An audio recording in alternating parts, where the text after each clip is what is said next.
ऐका ना, कोण कोण कोण कुणाशी संलग्नित आहे, मी कुठल्या नेत्याशी कॉन्टॅक्ट मध्ये आहे, मी त्या नेत्याशी काय बोलतो, बरोबर. बर, काही काही गोष्टी तर उघड झालेल्या आहेत.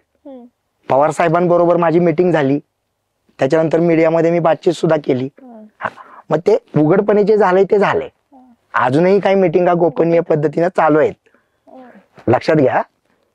हा, आणि एक लक्षात ठेवा, मी या आत्ता असलेल्या महाभारतातला श्रीकृष्ण आहे.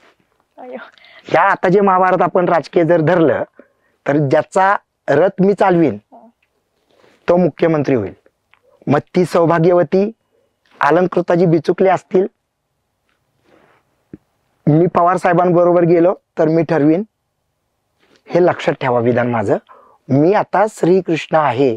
अर्जुन अनेक आहेत पण त्यांच्याकडे श्रीकृष्ण नाही.